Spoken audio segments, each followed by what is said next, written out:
How is everyone doing tonight? Yeah, so there's crazy things going on in Pokemon, as always. Seems like there's always something big, there's always emotions, and the market's being turned on its head. Always. How's it going, Pokemon Dentist? Nice to see you in here. As always, it's going to be a Q&A. Ask your questions. I will give them my best answers I can give them to the best of my ability. I will tell you what I am doing, what I'm not doing, why I am doing, why I'm not doing those things. We'll see if the lights turn red or not later. There were red lights, sirens, lines going down on the thumbnail because that's what's going on in the broader markets. And I'm actually going to start it. I sometimes it's only Q&A. I don't really have any like major topic. But given all the tariff turmoil, all the uncertainty, all the fear in the markets, I'm going to share like what I'm actually doing. If you watch my video on Monday, you'll know that I'm sharing with you my actions. I'm sharing you with my thoughts, and I hope they do not influence you directly. If they influence you to do anything, I hope they just influence you to think like, hey, that Dan guy, he's really dumb. I'm going to do the opposite of what he does. Or, hey, that Dan guy, he's really smart. I'm not going to copy him exactly, but I'm going to like take in his thoughts and actions, and I'm going to use them to potentially guide, alter, adjust, question my own thoughts and actions. So that is what this entire channel is. I'm not advocating anyone do anything ever, but I'm going to try to get off the fence where it's applicable more lately. A lot of times the fence is the right answer. It's like there's percentages on this side, percentages on that side. But like in today, there's no fence. It's like I'm doing something. Every day I'm doing something. What am I doing? I just put a very sizable chunk. So solo 401ks. I am an S corporation at Catch 'em All Collectibles Incorporated. And I put a sizable chunk into my 401k for my my pay. Functionally, basically how it works is I pay myself because you need to pay yourself a reasonable salary as an S corporation, and I save all of it pretty much. I functionally save as much as I possibly can. Let me point to the buckets there for a second. So I save as much as I can, and I match myself 25% in there. And generally what I do, so in 2021, 2022, 2023, 3 years in a row, I fully funded my 401ks in January. If you do the math on it, if you look at history, historically speaking, the S&P 500 and other indexes go up more years than they go down. So if you compare lump sum investing in January versus proportional investing throughout the year, January, February, March, equal, like say the limit's 30 grand for that year with your company match and your input yourself, doing 2,500 a month will lose in like 70% of years or 60 something percent of years. They're just doing 30 grand in January. This year though was the first year after a few years in a row of doing it, I did not fully pre-fund my 401ks and IRAs and everything in January. Well, Dan, why didn't you do that? Are you timing the market? I've heard you're not supposed to time the market. I heard it's time in the market versus timing the market. It is, but cash flow considerations are always key. And in prior years to this year, I had very, very excellent cash flow. And it's not that I didn't have really good cash flow this year. It's last year I bought MetaZoo. I talked about that before. That was a sizable purchase that I did in September-ish timeframe. So I had less cash flow than I would have expected, intended, if not for that buying a company. So that was part of it. And then two, I started live streaming. Not me directly, but like PK and Ponga. That's capital intensive. So I had the uncertainty in cash flow of the live streaming operation. And I also had some money out there from the Gray Felt Hat play that hadn't yet been coming back to me in droves. So I just decided like, hey, I not that I think the market's going to downturn. I'm not trying to get cute. I'm not trying to be smart. I'm just not feeling lumping 60, 70 grand all in January.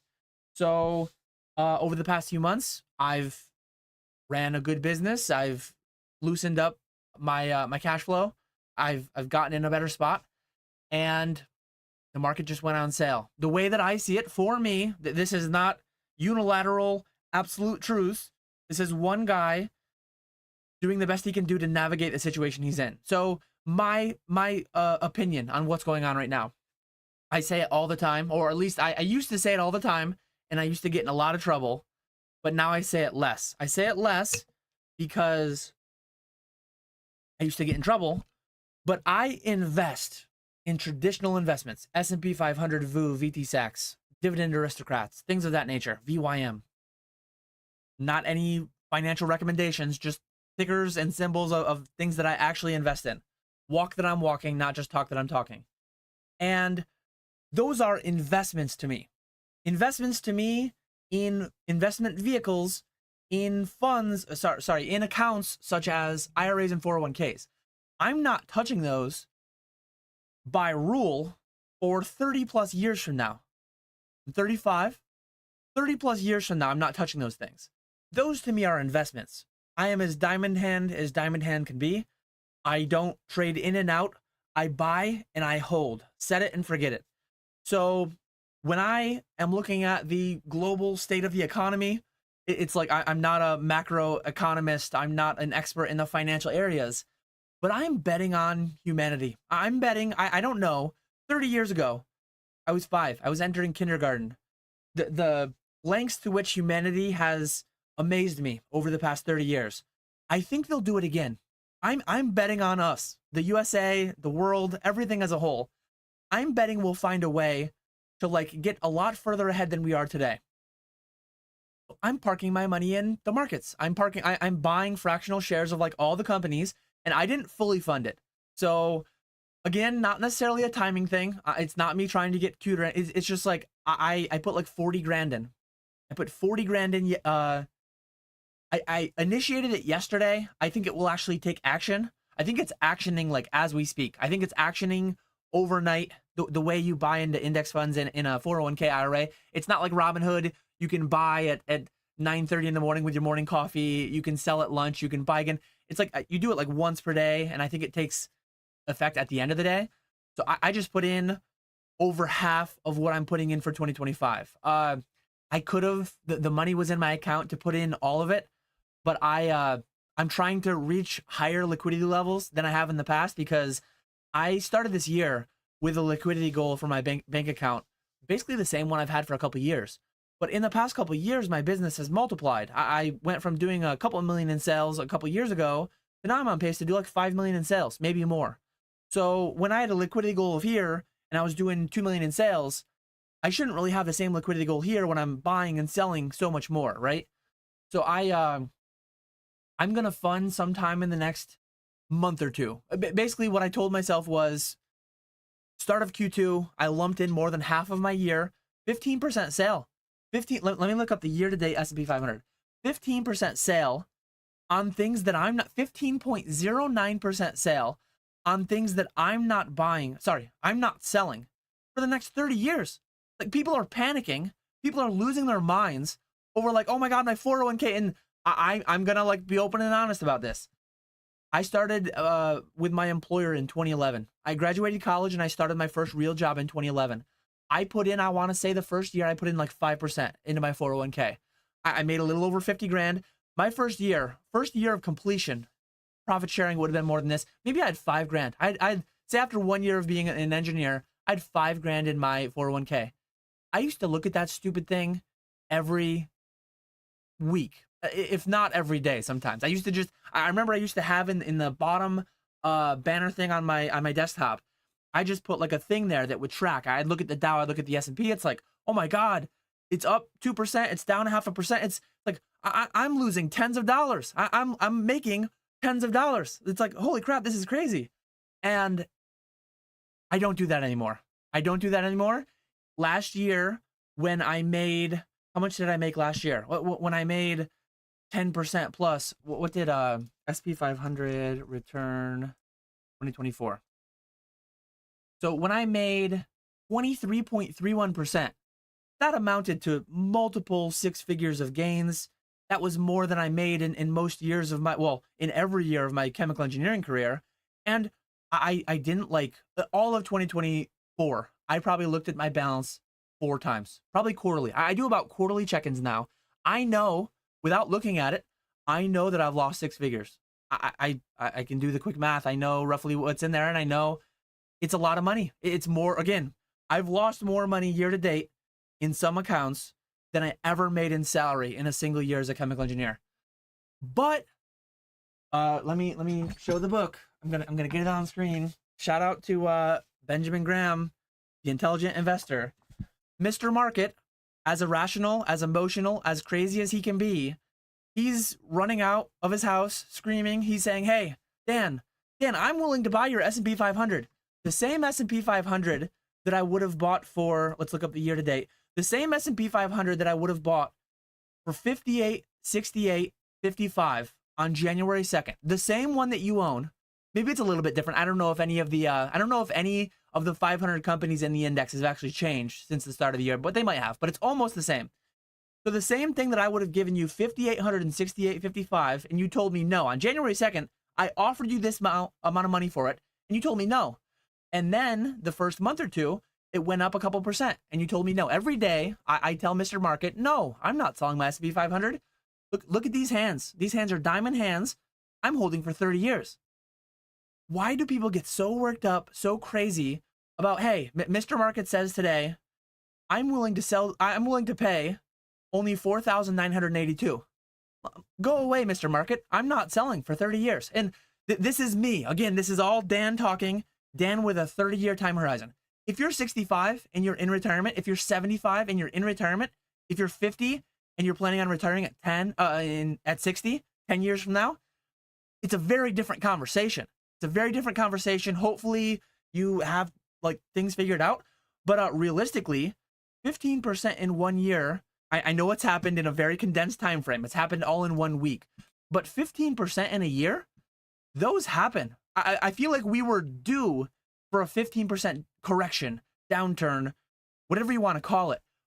We were overdue by some metrics for a 10, 20% downturn in a given year. So it shouldn't have been that surprising. The way that it's happening is like black swan, who could have known? It's always something like surprising, right? But the only consistent thing in life, what's the thing I'm looking for? The only predictable thing in life is unpredictability. There's a different wording that I'm looking for, but I'm lacking. But anyways, oh no. Oh no. Radar says many of my biggest life decisions or financial decisions have been influenced by Dan. Every single one of those was the right decision. The biggest thing, like my 8-minute video that I made on Monday, if you hear what I'm saying and you hear what I'm doing and you use that to like test what is going on in your head, like don't say Dan does so I do. And I don't think John is saying this. I think John is saying I hear Dan talking, I run my own calculations. I know he has a different scenario than I do. I know that we're in the same arena, but we're playing different games.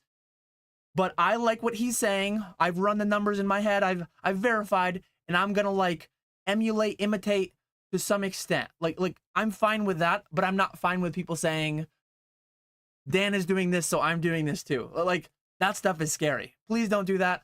But anyways, that's broadly my strategy. So if anyone hasn't read it, amazing read.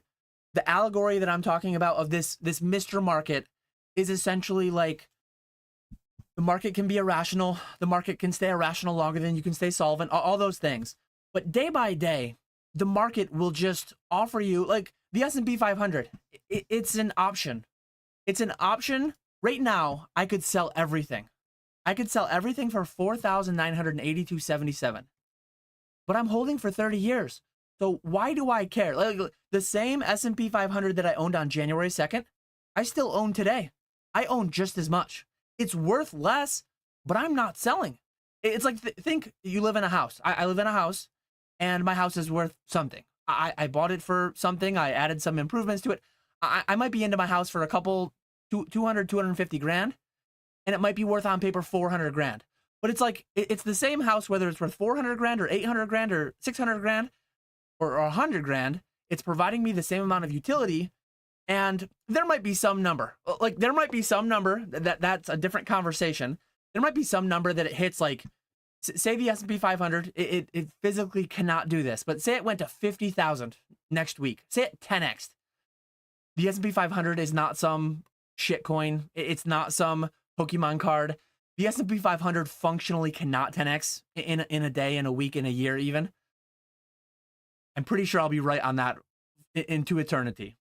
But if it did, it's like, if I start running the numbers, I genuinely might get to a point where I sell half of my S&P 500 holdings and lock them away into 30-year like treasuries and things of that nature, because I would have hit financial independence. That's, again, everyone should run their own numbers. Everyone should be aware of their own situation. But as of right now, I don't have enough. I don't have my financial independence number. I don't have my 4% rule, my 3% rule, whatever you want to go by.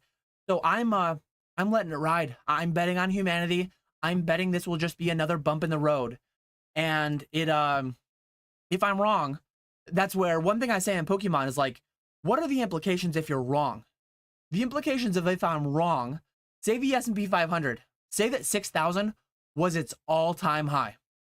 The S&P 500, so we're going into this universe where over the next 50 years, the S&P 500 never goes over 6,000 again. What will that look like? That will be bad for so many people in so many ways. It would be so unprecedented in so many ways. And maybe some people would say, look at Japan. I understand they had multiple decades of essentially no gains in their markets. I feel like Retro on Macro Mondays. If you haven't yet, go subscribe to Retrospects. I think he knows he's into a lot more in finance than I am, and I've been really enjoying his Macro Mondays lately. But this is less me trying to talk so much about the macro financials and more just talking about my personal situation. So I'm betting on humanity and advancing as they have over the past 100+ years, hundreds of thousands of years. And if the S&P 500 actually hits its limit, if it never goes above that, the world will fundamentally be changing in the coming decades, and I'll have to find alternative ways to navigate it than what I intended. But I will say, I'm not entirely all in on the S&P 500. A lot of it is there. A lot of it's in cardboard. Some of it's in crypto. Some of it's in real estate. My primary residence. No additional real estate other than my primary residence. But again, this is one guy telling you what he's doing and why. I'm not telling anyone to copy me, but I'm telling you that I feel very safe. I sleep very well at night, given my financial situation, given my financial allocations, and I saw a sale. Pokemon can be different though. I've made a video on why Pokemon is, to me, a speculative asset. Pokemon could, you cover your ears if you're a little bit squeamish, Pokemon could go to zero and the world could not functionally, like the world could be functionally the same. So 50 years from now, if the S&P 500 is 5,000 or less, the world as we know it has functionally changed. The global economy, the United States economy, as we know it, has functionally changed. In 50 years, Journey Together could be $250 still. Inflation adjusted for $250, which, what is that going to be, like $2,000 in 50 years from now with the inflation we're going through lately? Journey Together could, in real terms, be the same price, inflation adjusted, and the world could functionally be the same. Pokemon could just fall out of favor. I don't think it will. I hope it doesn't. But it's two different things. When you buy the S&P 500, you're buying Lowe's and Coca-Cola and McDonald's, and you're buying Walmart and all these companies that you're paying every day of your life.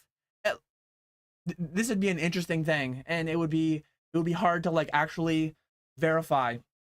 Every day of your life, you are giving money to an S&P 500 company. I would wager a higher amount of money that you are using Crest toothpaste that's made by Procter & Gamble, owned by Procter & Gamble, or Tide laundry detergent, or Clorox is a separate company, but like you're using Clorox wipes, or you're drinking a Coca-Cola, or you're going to McDonald's, or you're consuming something in some way that is putting money into my pockets functionally, because I'm a part owner of the S&P 500. And that isn't going to change, or if it does, it's going to so drastically change humanity and the way that we live life as we know it. Whereas Pokemon is truly speculative, and all these rantings, all these ramblings. Well, Dan, you're talking about what you're doing with your S&P 500. You're still going to max out your buckets. You're still going to max your 401k and IRA. Yes, I am. I did $40,000 of the 60 to 70,000 that I do every year. I did it just, well, again, I initiated it last night. I think it's hitting as we speak. I think it's hitting in the after hours today. So a 15% sale to what it was on January 2nd. By pure chance. I got lucky. I did not intend to do that. It was just cash flow considerations. I talked about it earlier. Buying MetaZoo, starting live streaming. The money, it was there. I could have functionally done it, but my account would have been running on fumes and I wouldn't have been ready for opportunities. So, well, Dan, what are you doing in Pokemon? You ran and rambled about traditional boring stocks, boring buckets, blah, blah, blah. Who cares? 20 minutes. Dan, you wasted 20 minutes of my life. What are you doing in Pokemon? I am doing mostly the same thing. Some people will have noted, if you check out my website, I will get the chat eventually. I'm just doing my thing. I'm doing my rant, and then I'm going to get the chat. But I lowered my buy list on most packs down to 70%. I'm buying all Scarlet and Violet Sword Shield era packs for 70% or more. Some sets 75%, some sets 80% or more. But most of them lately had been 75%-ish. Most of them today now are 70%. That's two things. That's a combination of me having found more consistent sources that are selling me 5,000-10,000 packs at a time. And I promise you, let me pull up my pack inventory right now. My pack inventory is as deep as it's ever been. I have approximately like 80 to 100,000 packs. It sounds like a massive number. In a lot of ways, it is a massive number. There's a lot of money tied in that. We're on pace to sell 200 to 250,000 packs in 2025. So that's like, if I stopped buying packs today, we'd sell out of certain sets faster than others. And some sets I have like 100 years worth because we sell so little on stream. But if we continued selling 4,000 to 5,000 packs a week until extinction, until all my packs were gone, I'd run out of packs in like August. So I have tons of them, but I also have like very few of them, depending on which lens you look at it through. So I'm slowing my purchases, because if you had asked me 2 months ago in January, or 2 months ago in February, we're already in April now. If you had asked me 2 months ago in April, I probably had 50,000, 60,000 packs amongst between me and the streamers spread around, and the pallets too. I'm counting the pallets as well. But if you ask me today, it's 80 to 100,000. I could get a more accurate number. It's probably, let's see, 60. It's probably 100,000 packs. I probably have 100,000 packs of various sets. That's a lot of freaking packs in some perspective. So I'm really going to get more like laser focused. I'm going to really get more pinpointed on, I'm paying 85% on evolving because I only have 300 or 500 or whatever it is. Or I'm paying 85% on Shining Legends because we have like 3 of them. I think we have 3 of them that fell behind my shelf and I just found them the other day. PK and Panga are entirely out, I think. I'm going to get more laser focused, buying specific sets. As far as the pallets go, the pallets are still not being touched until 2030. I'm going to make a video next month on the pallets. As far as slabs go, I made a video in January about how I sold off the remainder of my collection in December. That wasn't because I thought everything was going to zero, and I don't think everything's going to zero today. Some of what I sold in December is up from then. Some of it's down from then. That's the way they go. Some up, some down. But additionally, what else am I doing in Pokemon? Some of my Sword Shield era cases. So in the time frame that I have raised my pack quantity, my pack inventory from 60,000 packs to nearly 100,000 packs, that's 40,000 packs. If we're talking cheap Scarlet Violet era packs, which they're not all that many of them are Sword Shield era packs, but if we're talking cheap packs, 60 to 100, like an increase of 40,000 packs, that's at least $200,000, right? If it's the cheap packs, it's $200,000. If it's the expensive ones, it's more than that. I've not sold all of them, but many of my sealed holdings that were not palletized are, I'm unloading. Unloading's the wrong word. I'm trimming down on, and I've been doing it since February timeframe. In the time that I've been aggressively buying more packs, I've also been less aggressively. I've been selling primarily through Probstein. Shout out Sealed Shiz Consignments. I sold some through Greeny as well. But I've sold 6 figures. I've sold 6 figures in Scarlet Violet and Sword Shield cases that were not tied to the pallets. And some of it was just like arbitrage. I've bought some at 80-85% and then just consigned them to Probstein at 95% for sealed items over 1,000. And I don't have it in front of me because I haven't done an updated thing in a little bit, but I have at least 2 cases aside from Evolving. Evolving, I have 1 case. Every other Sword and Shield era set, I have 2 to 3 cases of. And I used to have like 6 months, 8 months ago, I probably had 6 to 8 of most of them, and I had 2 Evolving. But I'm selling some down. I probably had 10 to 20 of most Scarlet Violet era ones outside of the pallets. Now I have very, very little. I have like, I know I have like 9 obsidian. I have one like on the corner of one pallet. I have 9 obsidian and I think 6 stellar, and I still have like 9 or 12. I do them in 3s. I do 3 one way, 3 the other way, 3 one way, 3 the other way. It's a pretty tall stack. It's almost as tall as me, but it's a lot less than I had 4 months ago, 3 months ago, 2 months ago, because I've been like, I'm putting them on the pallet still. I still like sealed cases. I like them for long-term holding, long-term speculating, not investing. We talked about that earlier, but I'm not the, I don't have the platform to move those at a premium like I do loose packs. So one thing I added, I haven't done the video on it yet, but I'll do it next month. On pallet 2, I added boxes of 1,080 loose packs of Crown Zenith, 1,080 loose packs of 151. I have the ability to sell loose packs on stream at a premium, 110 to 115%. I can't sell Crown Zenith ETB cases at 110%. Plus, they take up way more room, way more air. I can sell Crown Zenith packs at 110% of market through streams. They've slowed down a lot since the price has gone up, but I'm transitioning more of my holdings to loose packs because that is what I am injecting directly into the consumer's veins through the live streams, right? I have 2 live streamers currently. I'm firing up another one. Sky, that one guy, will be doing MetaZoo live streaming hopefully in 2 weeks. If my product all gets to him and we get everything all sorted and up and running, should be able to. But yeah, that's what I'm doing in Pokemon. That's what I'm doing in traditional markets.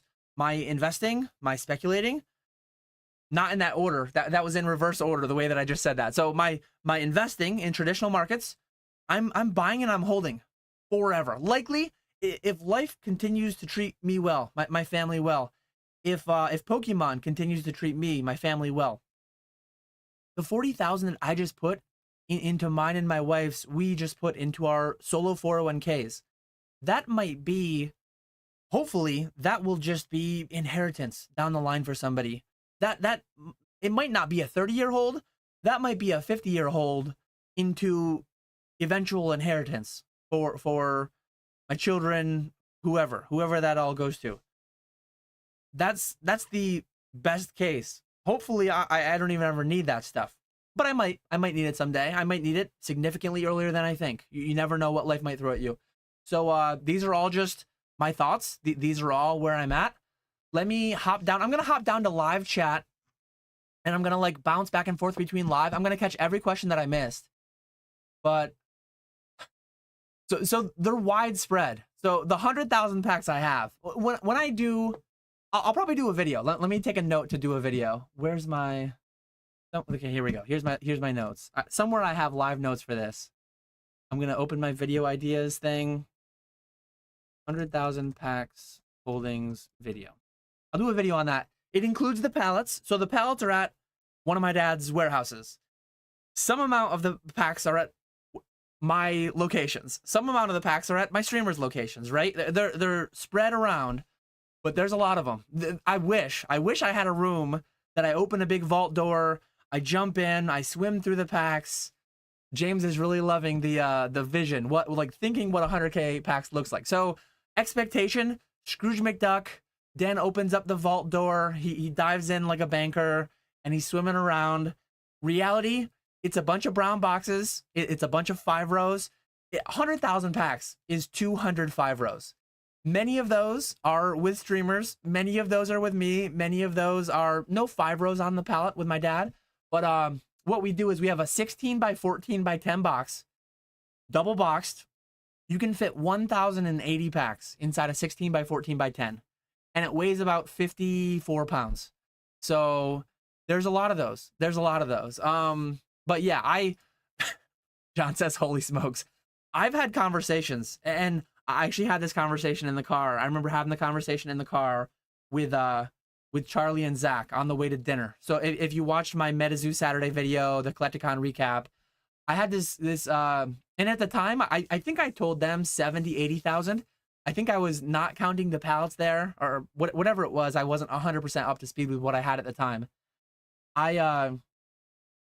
We were kind of like theorizing and speculating where that put me in the hierarchy of like nowhere near a Rudy. I mean, Rudy, every pallet of boxes is about 500 boxes, which have 36 packs each.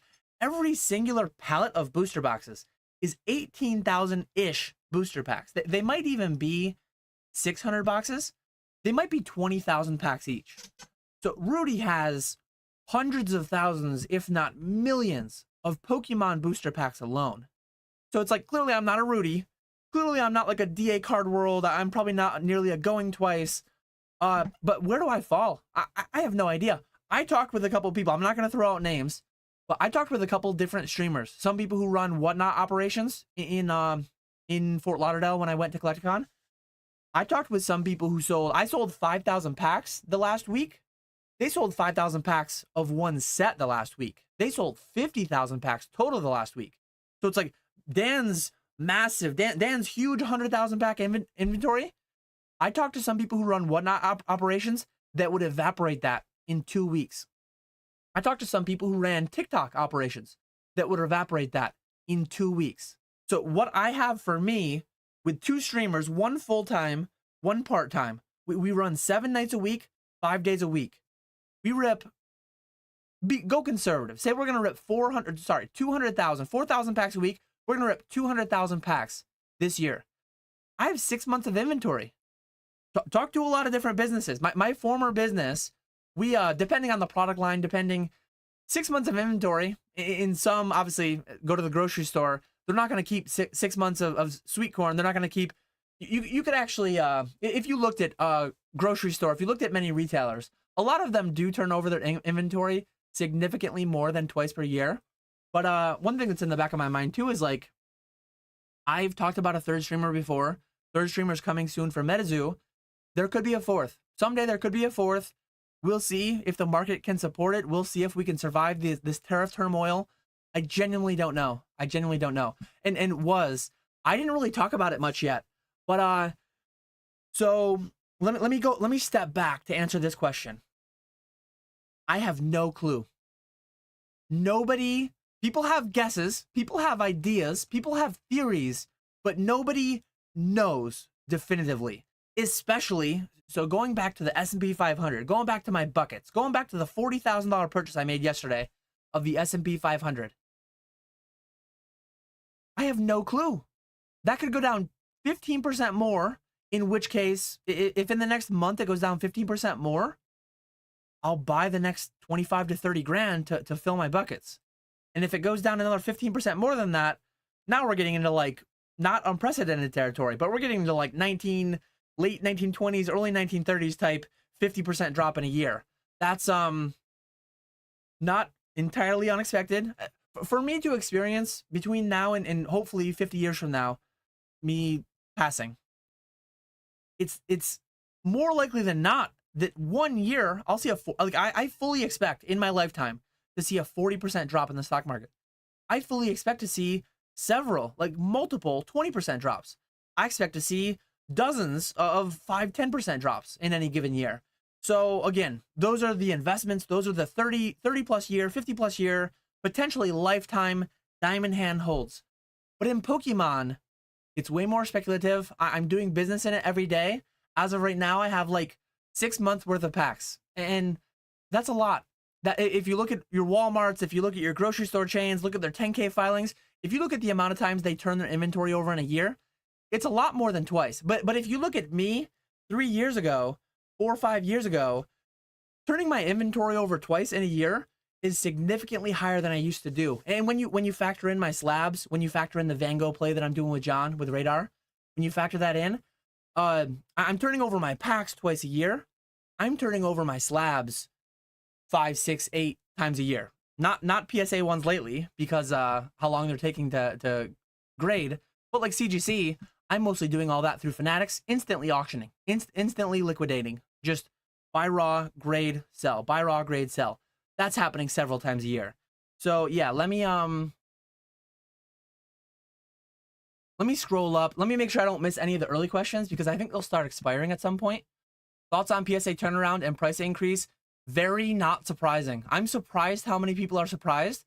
The turnaround times were going up. The main method, the main tool that PSA has, that they can increase capacity, but the better tool, in my opinion, is to increase the price. Increase the price to stymie, to slow the demand. They can see how much the new demand settles at, and they can increase the price again, or they can increase capacity more. But over the past few years, they've increased capacity drastically, 10 times or more.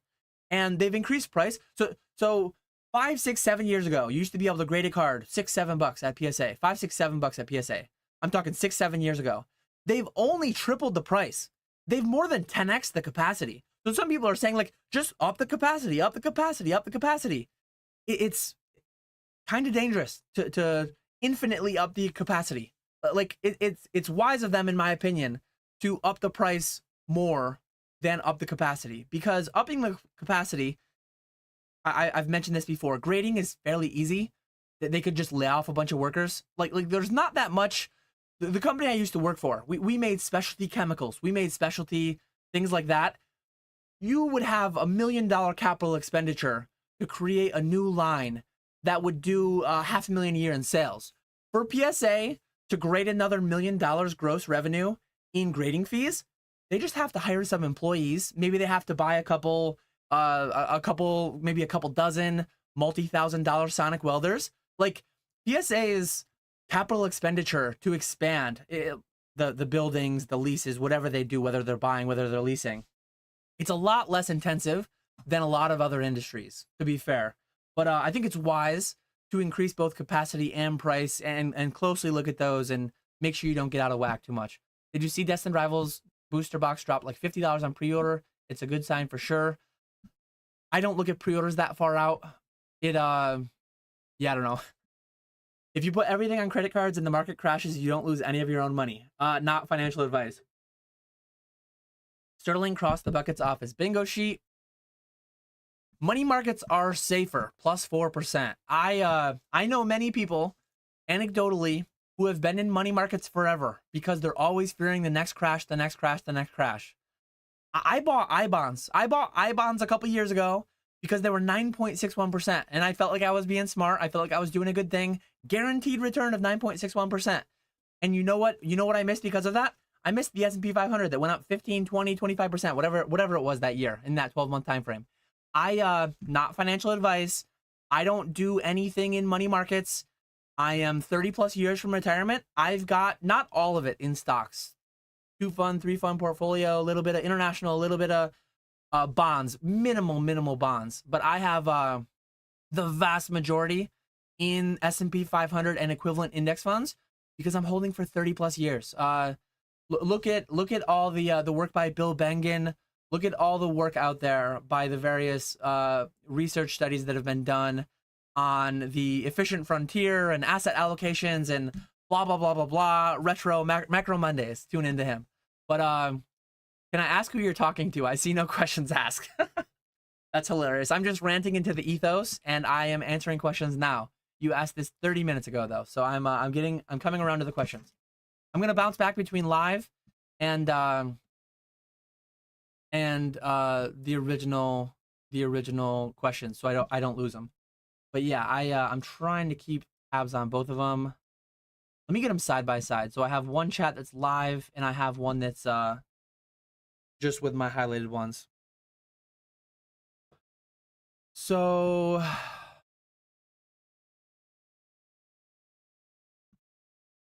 let me see if there's any commentary.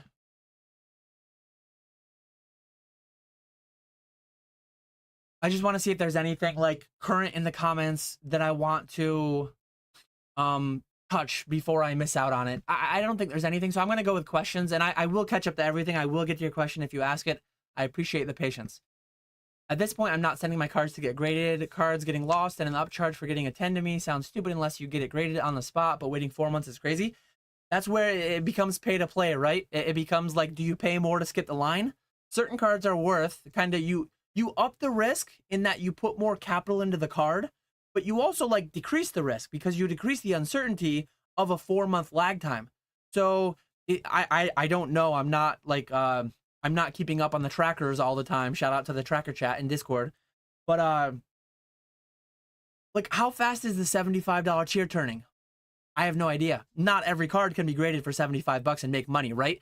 But if you're doing a Moonbryon and you're going to catch an upcharge anyways, if you're doing certain cards that are going to catch an upcharge anyways, or cards that you're worried might drop 50% in the next 4 months, sometimes it's worthwhile to grade $75 tier, $150 tier. Back 4 years ago, I was grading base set unlimited Charmanders at the $75 tier to sell them in PSA 10 for $500. Had I done them at the slowest tier, that took 6 months, a year, 2 years in some instances, I would have gotten way less money. So it upped the risk in that it upped, like if I got an 8, yes, I got double wrecked. But if I got a 10, it was $500 cash, or $500 sold on whatever platform I sold it on. So it risk reward there. Let's see. I've never had a live chat so rowdy, so big that I couldn't catch up to everything. If you do, this is by no means pressuring people into doing it. If you super chat, I will get to that quicker. Pay to play, that exists in many markets. PSA, if you want to jump the line, I'm like PSA in that instance. It's a good analogy. If you want your question answered for free, ask it in the chat. I'll get to it when I get to it. I will get to it, but it might take an hour.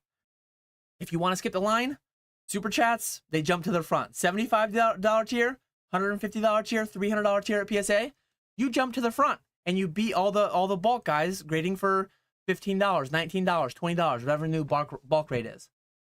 How do you determine the maximum you can contribute to the IRA, and is it a SEP IRA or traditional IRA? So I do two different things primarily.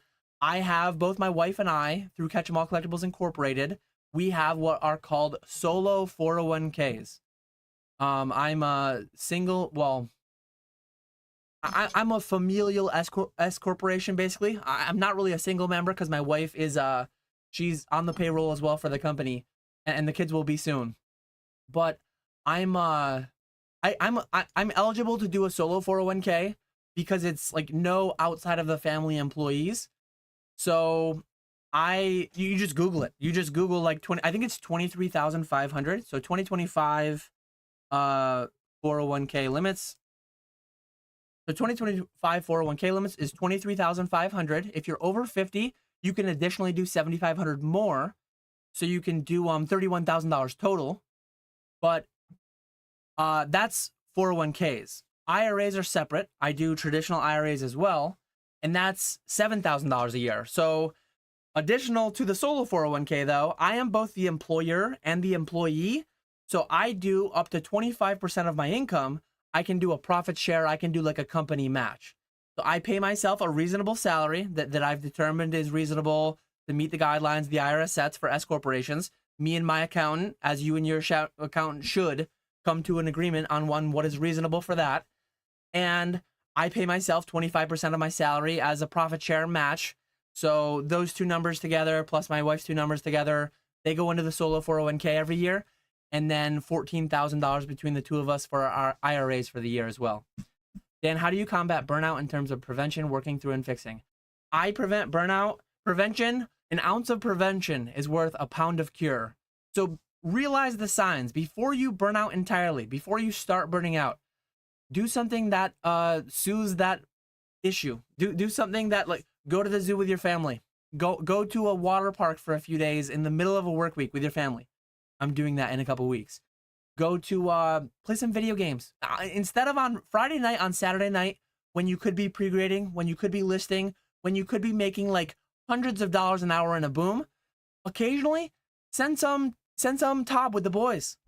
Like play some video games, have some fun, go golfing, go climb a mountain, go ride your bike, like whatever de-stresses you, whatever eases your tension, eases your burnout, do that. It's the opportunity cost is kind of high because we're in a boom and you can make a lot of money grinding out the boom, but you also need to maintain sanity. I've had this conversation with multiple people in my personal life at various times in life when opportunities came up, and multiple people in Pokemon lately. And financial wealth is not the only wealth that exists.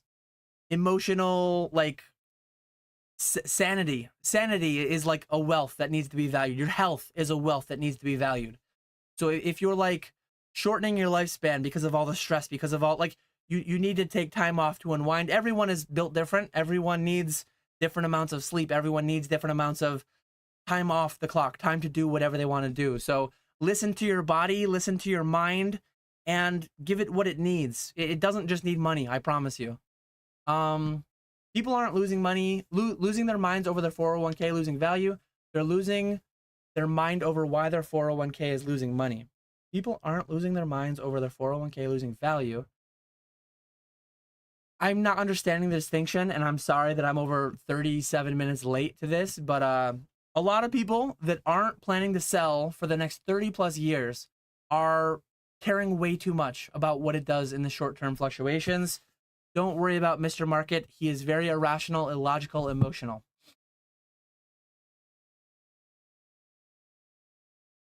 And Radar, as Radar said, where'd it go? Oh, it's not live in chat. Radar said 205 rows fit on a few shelves. It's not as glamorous as we imagine. I will show you when I do the video that I detail my 100,000 pack holding. I'll show you kind of what it looks like. I'll show you kind of what it looks like. It's not as glamorous as you think. It's not a Scrooge McDuck pool. Maybe I'll do. Let me put it in my. I'm gonna put it in my video notes. 100,000 pack holdings. How many packs? How many packs to fill a swimming pool? I promise you 100,000 packs will not fill a swimming pool. It's not as glamorous as it sounds.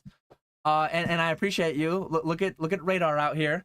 He's got that Van Gogh money just because. So he paid to play. I jumped. Sorry, I was a few minutes late getting to it, but I jumped 40 minutes into the future because he cut the line by paying the premium rate to give Van Gogh money just because. We are crushing on that play. I promise that video's coming in the coming weeks or months. We have some cards out at tag currently. Most of them are done. John and I are both very in the green and the black on that play from October Chicago Collecticon.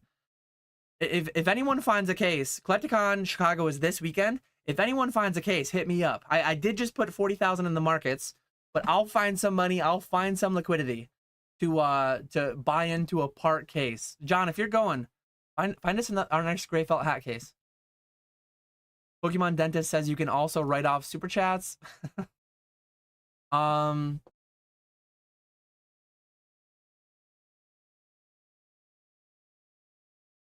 Timmy, I know you asked this last week. Thoughts on Nostalgianomics and PokePlumber no longer going live weekly together?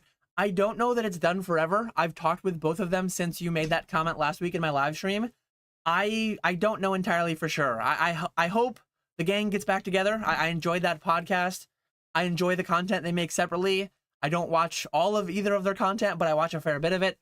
Hopefully it comes back, but we will persevere if it does not too. Hit the like right now, stop what you're doing, and smash the thumbs up button. Appreciate you, Retro. Didn't you FOMO into crypto at all-time high? Are you asking me that? I've not bought Bitcoin. Let me see if I can pull up my Coinbase. Not on screen, but I'm going to try to pull up my Coinbase. I've not bought Bitcoin since it was like 30K. And I'm not talking like when it hit 30K and then went way down. I'm very slow. I'm very like, I buy or sell usually like once a year. It's asking me for my authenticator, but I buy or sell crypto once a year at most. Over the past several years, my average transactions per year in crypto is less than one. in the coming weeks, months, I might buy a little more. I had intended for my next transaction to be a sell because my last one was a buy. But yeah, let me see when my last. I definitely did not FOMO into crypto ever. I bought my first Bitcoin when it was 200 a coin. I bought a quarter of a Bitcoin for 50 bucks, and then I gambled it away, and then I bought another quarter of a coin for 50 bucks, and I still have most of that one. But yeah, Coinbase shows that I haven't done anything since 2021. I've done something. I might have done it. I might have done it on Binance instead. There's no way. But Coinbase shows that I in 2021. See, this is me moving it between my hardware wallet and stuff. It shows me receiving 1.28 Bitcoin that was worth $41,000 at the time on January 25th, 2021. That would have been a transfer from my hardware wallet or something. There's got to be more transactions since that. But I want to say the last time, let me look at the chart. Let me look at the chart on CoinMarketCap. If I had to guess, my last transaction with Bitcoin was probably a year or two ago. I want to say I sold a little bit in like the 50s in 2021 or so. And I bought a little around 30. Like it bottomed at 17 in January of 2023. I did not buy any then. I want to say my last buy was probably in, I guess it would have been late 2022. Because I think after I hit 17, I don't think I bought again on the way up. Maybe in September of 2023, when it had hit 30 and went down to 26, I might have bought a little bit then too, but I genuinely can't remember. But I've not bought or sold Bitcoin since at least 2023. It's been at least a year and a half. And my last sell would have been in the 50s or 60s, and my last buy was in like the 30s. So I didn't perfectly hit the top. I didn't perfectly hit the bottom. You never can, you never do.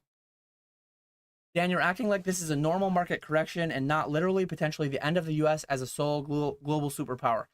There are definitely potentials for this to be more long lasting, more painful. I'm not going to get political, but like the things that are happening with our trade partners, the things that are happening with our allies are damaging.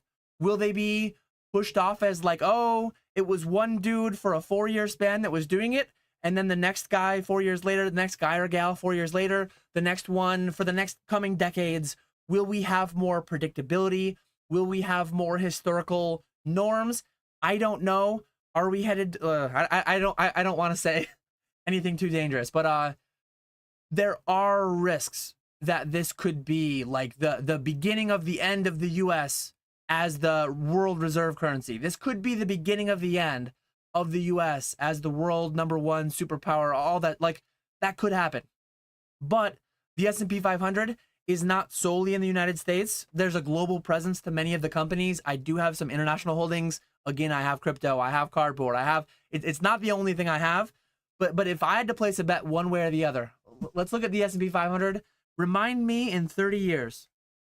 The S&P 500 today is about 5,000.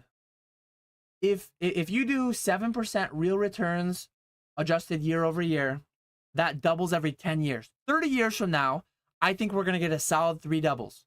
So 30 years from now, I predict the S&P 500 will be 40,000.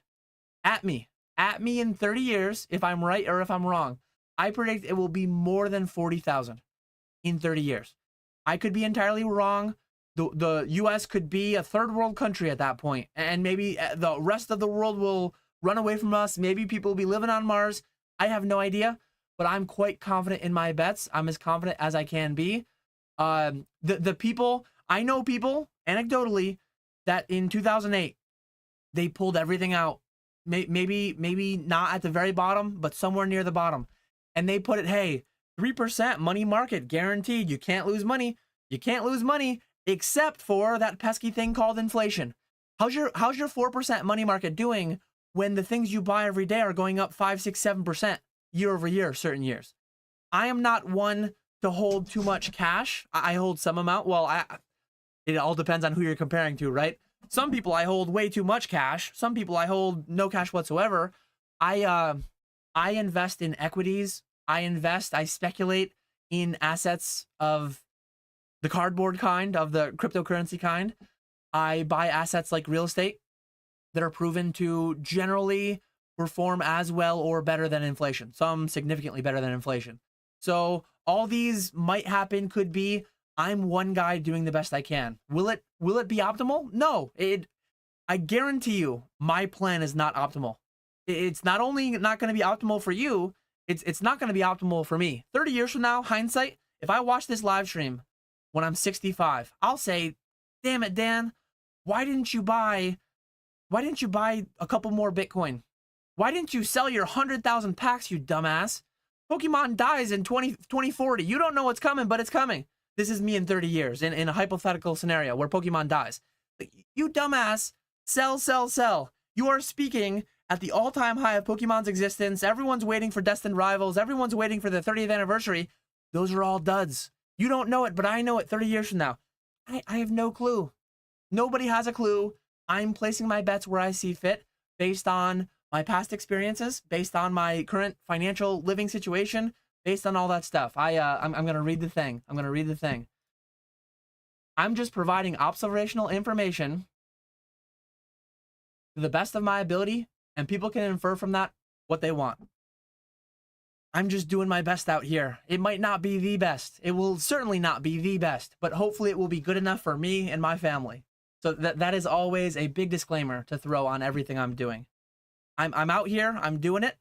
I'm talking about it. I'm making noise, but it's not only noise because it's followed through with actions. I'm not telling you to think the way I think. I'm not telling you to act the way I act. I'm actually begging. I'm begging you to not think the way I think, because if you look at everything I say and look at everything Retro says and look at everything Alex says and look at everything Eli says and look at everything PokePlumber says and look at everything Jake says when he makes lives. Use all those to like stress test your own beliefs. Use all those to guide, make your own determination from all the stuff laid out in front of you. And don't just consume PokeTube content. Consume other economic content. Listen to actual finance experts. And one thing I know, I'm not smarter.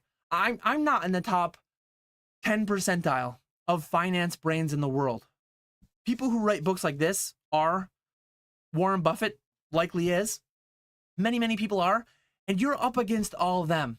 People who are shorting the S&P 500, people who are like trying to trade in and out, dance in and out. Good luck. Good luck to you. So many studies, so much data, so much time has proven that to be for 90+% of people. Maybe not that high. 70, a lot of people, the vast majority of people, it is proven to be fruitless overall. I'm doing what I'm doing, yeah, for all the reasons that I said. This is why I need to make sure I'm popping the live chat, because if I took this comment in 30 minutes, it means so much less. Dan's theoretical future self calling his present self a dumbass is a top signal. The amount of top signals that we've had. Remember when I can't wait. I cannot wait. It's going to be my favorite video. One of my top 5 favorite videos of all time I'm making next month. When I made my May 2025 video about what I was putting on a pallet that I was buying with my dad, the amount of people who said, "Oh, this, that," like Dan's pawning off all his SV trash on his dad. Dan's doing this, Dan's doing that. It's talk versus walk. Talk is cheap, talk is easy. And this is not me ranting at Retro, but one of the first top signals that came was like me investing in Pokemon with my dad. And the amount of dozens and dozens of top signals we've had in the nearly 1 year since. And the market hasn't broke yet. Is this going to be the straw that broke the camel's back? Maybe. And 2055 Dan knows it. 2055 Dan knows exactly what happened. And he's screaming. He's screaming into his attempt at a time travel machine. He's trying to hack into my computer and show me all the ones and zeros that will lead me to like what is going to happen. Unfortunately, I'm not seeing any message here unless I'm just missing it. But the message is failing to come through. Future Dan, please try again because I want to know. I need to know. But it will have been obvious in hindsight. 30 years from now, I'll say, Dan, dumbass 2025 Dan, it was so obvious. Why didn't you just one of the three? My four major holdings in order are Pokemon. Pokemon is my #1 holding. I just said I have 100,000 packs. Then it's traditional investments, S&P 500 equivalents. Then it's real estate. Then it's crypto. My only real estate I hold is my primary residence, but it's worth a fair bit more than my my crypto. But those are my four major holdings. Let me know in chat. I'm gonna do a poll. I'm gonna do a poll in chat. Which one of these four holdings over the next 30 years will perform the best? I'll likely sell this house in the next 20 to 25 years. When my kids move out, eventually it'll be too big for just me and my wife, probably. So I'll probably move out. I'll probably move somewhere else. But I'm going to add, so best investment. I have four major holdings right now. It's super obvious. So is it my crypto? Is it my Pokemon? Is it my house? Or is it my, I almost put hose. My hose is definitely not my best investment. Or is it my S&P 500? Which of those four, best investment, not today, not tomorrow, not next year, over a 30-year time frame? So context for the best investment question, which one over a 30-year time frame is my best investment? If I had to speculate myself, I'm not going to vote in the poll, but if I had to speculate myself, risk adjusted, I think the S&P 500 crushes everything. It has, and there's a lot of risk in crypto. There's a lot of risk in Pokemon. David pointed out, other people pointed out some of the risks in traditional stuff, but I truly think risk adjusted. I think the S&P 500 is the safest bet today, but I'm making the other bets because they might outperform it drastically. Which one do I think actually will? I think it would be crazy to say it because it's my smallest holding by far. But like, it would not drastically surprise me if Bitcoin is like $1 million plus by then. It's my smallest holding, so I don't hold that with heavy weight, obviously. My biggest holding is Pokemon. It's not purely an investment holding, though. It's a speculative holding, plus I'm doing business in it. I'm not doing business in the S&P 500. That's diamond hand hold for 30 plus years. I think it's impressive how close my 401ks and IRAs are to my Pokemon holdings. And if the Pokemon market wasn't booming so much, if the market went up 15% this week compared to down 15%, my traditional investments would have surpassed my Pokemon holdings. They were really close. Now, they're 20% further away than they were, right? But it's a Pokemon chat. If the majority answer wasn't Pokemon, would this be a good Pokemon chat? So we've got 5% in crypto. We've got 53% in Pokemon, 21% in house, and 21% in S&P 500. But I'm sure that some of those 5% of people that voted crypto are super confident. It's actually it's only 38 votes, so it's only two people. Only two people voted crypto, but some of them are probably extremely confident in it. One of the two people who voted crypto, they might have 60%, 70%, 90% of their net worth in crypto. I would hope they would have a lot of it in it. Relative to me, I have less than 10% of my net worth in crypto. I have a decent amount in dollar terms, but less than 10%. I know it could do something crazy. I have single-digit percents that in 30 years could be half of my net worth because that might return 10 times, 20 times while these other ones lag behind. But I'm very confident. Highest level of confidence, I believe in 30 years the S&P 500 will return 800%. Like doubling every 10 years. That's historically what it's done, adjusted for inflation, and I think that will continue to happen. I might be entirely wrong, but my bets are placed, my chips are on the table, and we'll see what happens. That's all you can do. That's all you can do. And additionally, the tax advantages and all the additional things that I talk about with respect to the buckets. But Nate says, if Bitcoin is worth $1 million a coin in 30 years, Moonbreon PSA 10 will be worth at least that or much more. I disagree wholeheartedly, but I could be wrong. I never see a time where even in even in nominal dollars, I don't see a time the Moonbryon will be $1 million. Even not adjusting for inflation, I don't think a Moonbryon will be worth $1 million USD. Maybe, to be fair, the eventual, every currency has failed eventually, right? Maybe some hyperinflation, $100 trillion Zimbabwe dollars. Maybe some future day you might be able to trade $1 million USD for one PSA 10 Moonbryon. But the $1 million USD might be after some period of hyperinflation and blah, blah, blah. Who cares? I don't know. But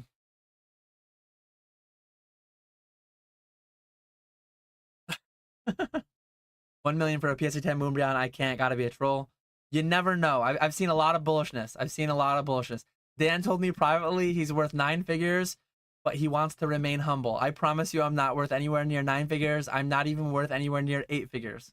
Moonbryon got to hit 6,900 next boom for the memes. So I'm going to humans don't need units of SPY, cardboard, or some cryptographic hashes. They do need a roof. It might surprise you, but a lot of the components of the S&P 500 have some amount of physical holdings. They have some amount of land. They have some amount of infrastructure, some buildings. Like McDonald's is in a lot of ways. McDonald's is in a lot of ways a fast food joint. It's a service industry. It's a restaurant industry company. But a lot of people don't realize McDonald's actually holds like an absurd amount of real estate as well. They buy a lot of the land, they lease it to the franchisees, and a lot of the money that like McDonald's has, it's on its balance sheet is real estate.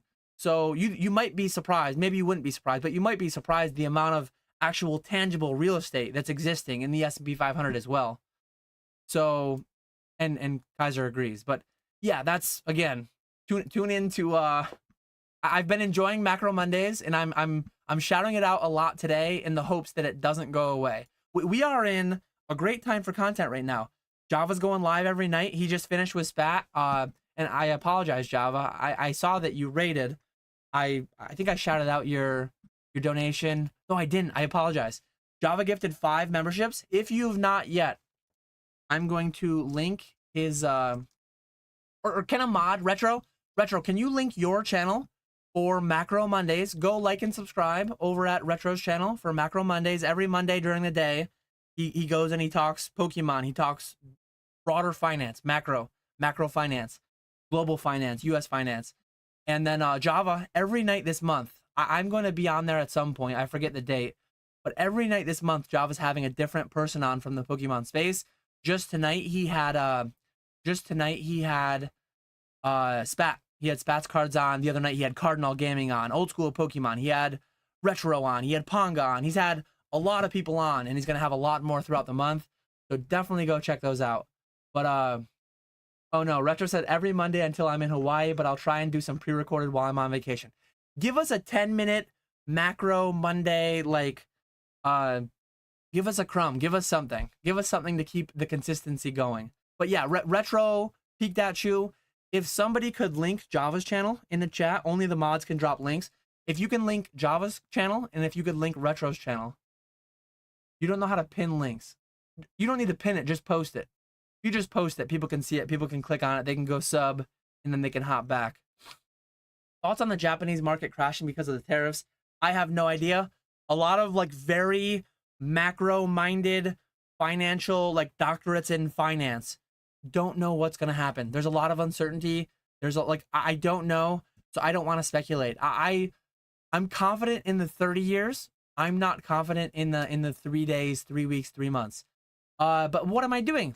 Dan, like you don't really know, but what am I doing? I'm not fire selling all of my Japanese holdings. I'm a net seller of Japanese product recently because I had like a lot of just random stuff. I'm trying to like growing to 100,000 packs. I mentioned that I sold a lot of my Sword and Shield cases. Not all of them. I still have a couple dozen left, but I sold a lot of them. I sold a lot of my miscellaneous Japanese cases and boxes as well, and I still have more to sell. I'm trying to like really hone in on the ideal product that I can sell for a margin, sell for a higher margin, a higher profit. I'm going to end the poll now. So it was 10% crypto, 49% Pokemon, 18% house, 23% S&P 500. And again, just for context, That poll was based on what people thought my best returning assets would be over the next 30 years. So Pokemon, then S&P 500, then house, then crypto. I'm most confident in where S&P 500 lands. So I'll give an 80% confidence level that the S&P 500 will 800x between now and 30 years from now. It's what it's done historically. It feels like a pretty safe, reasonable, easy bet, doubling every 10 years. That's 3 doubles, 2 to the third, 8 times in 30 years. I'm 80% confident the S&P 500 will 8x in the next 30 years. Crypto, I'm 10%, it might 10x or more. 10% Bitcoin might be $1 million in 30 years. There's like a 1% chance crypto might be $1 million in 5 or 10 years. Like that's my take on the situation. I have no idea. Some people will say it's a 90% chance. I just hope they have a lot of it if they believe in it that much. Pokemon, I think Pokemon will outlive me. I think my Pokemon holdings, like, I don't think there's any items I hold today that I won't sell between now and 30 years. So S&P 500, I'm not selling any of it in the next 30 years. Zero turnover. I buy and I hold and I add. Pokemon, I do business in Pokemon. I'm going to sell my inventory. I'm going to turn my inventory 2 or 3 times every year for the next 30 years if I continue doing Pokemon for the next 30 years. But my pallets for the next 5 years, they're on lock. Till 2030, time capsule, I can't touch them. So I'm going to turn the pallets 0 times in the next 3 years. I'm going to turn them probably 1 time in the next 5 years, because in 5 years I'm gonna just sell them. I'm gonna be building more pallets in the meantime. But my house, I'm holding. I'm not adding to my position. I'm just diamond hadzing. It gives me utility. I need a place to live. It's actually costing me money, but anywhere would cost me money. Rent or taxes, insurance, all that stuff, maintenance costs me money, but it provides me utility. It costs me a lot less than the utility it provides and potential options for capital appreciation. So yes, this is the thing I was looking for earlier. The only thing certain in life is uncertainty. I said something very different than that, but yeah, let me continue on. Spat says drywall and roofing. Nah, I'm good. Let me get more cardboard. My house is boring. I don't even have all the 151 in here. S&P won't grow itself that fast if US cuts itself off from the rest of the world. Again, we have someone in the presidency for the next 4 years who is doing very abnormal, very historically atypical things. We've had decades-long trade partnerships, NAFTA, other things. Again, I'm not the macroeconomics guy, but he is bucking the trend of decades of, and how damaging will that be? I'm hoping it will be minimized. I'm hoping it won't be like a death sentence for the US 30, 50 years from now. But we'll see. Need land for pallets, yes. But I genuinely don't know. I don't know. We'll see what happens. I'm placing my bets based on what I see, based on what I feel, based on what I think will happen, and I push everyone to do so. Please do not copy me. Please do not think exactly as I do, or same as anyone. Think for yourself. But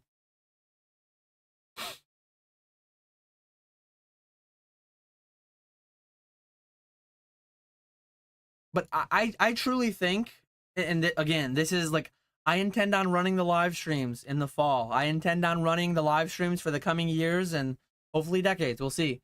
But I think in the coming 6 months to a year, I think things are going to get worse in the Pokemon markets than people realize.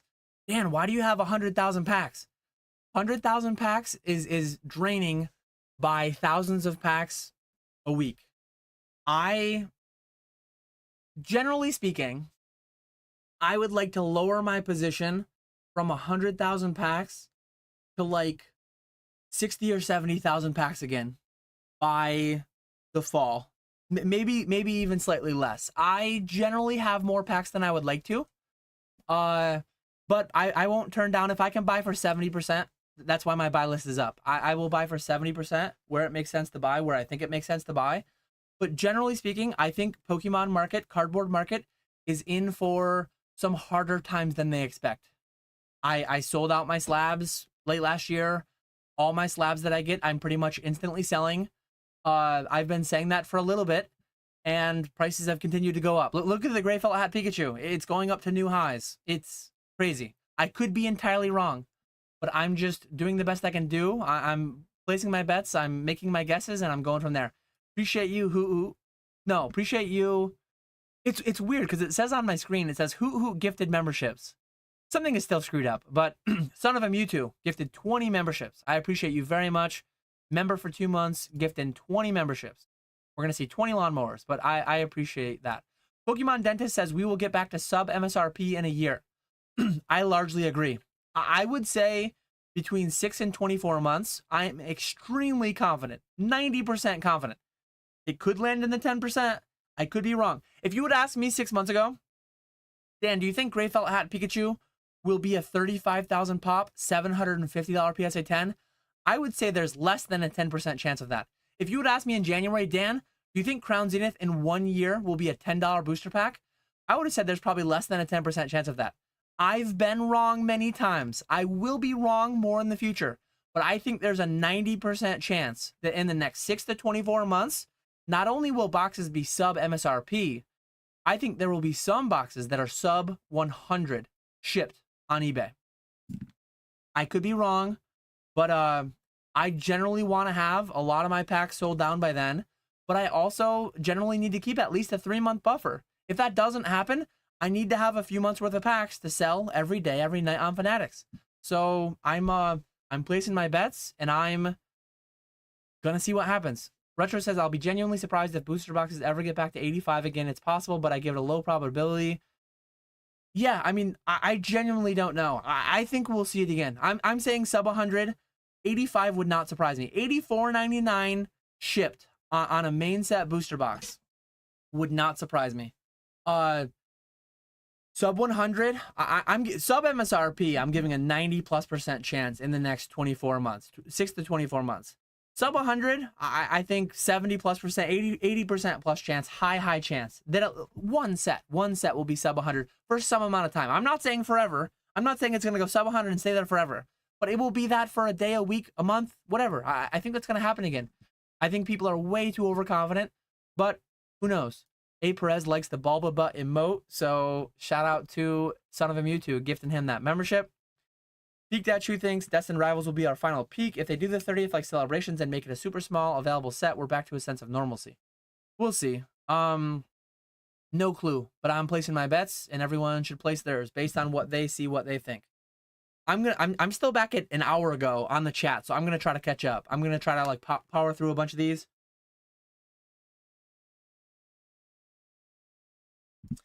The tariffs could go away too. This all could be like a big power play. It could be a bluff. The bluff could be called, or it might not be a bluff given today's what's going on. A month from now, 2 months from now, it might not be a bluff today, but it could be backtracked on in 2, 3, 4 months if the pain really gets felt. In a year and a half from now, whenever the midterms happen, pain could really be being felt at the polls, so who knows? Well, whatever the plan is today, the plan might adjust, and the plan could be a bluff for all we know. No idea. I listened to Dan, and I'm now homeless and have to burn Gray Felt Hat Pikachus for warmth. 99 people, 17 likes. Everyone hit the like button. This is an hour ago. I think we have more likes and more people, but appreciate you, Radar. I can't wait for the S&P to 10x tomorrow now since Dan said it won't. I am 99.999% confident, so you're saying there's a chance. What's the biggest 1 week gain S&P 500? I hate too when the news says something about like in points. The market's higher than it used to be, so like percentages are always what matters.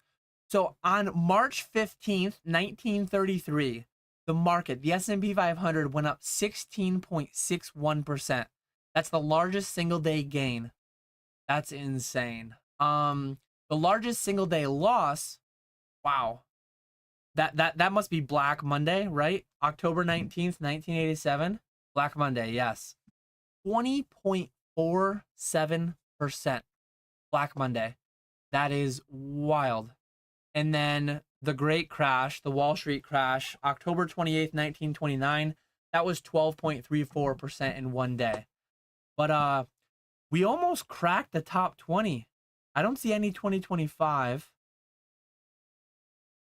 What was our biggest single day fall? So to crack the top 20, not something you want to do. To crack the top 20, you need a 7.47 drop in a single day. Thankfully, we didn't crack that, but a couple days in a row, we definitely hit that. But in 2020, so three of the top, the ups and downs in 2020 were insane, but three of the biggest losing days in a single day in the S&P 500 were in 2020. That's nuts. Hopefully we don't join that chart, but we'll see.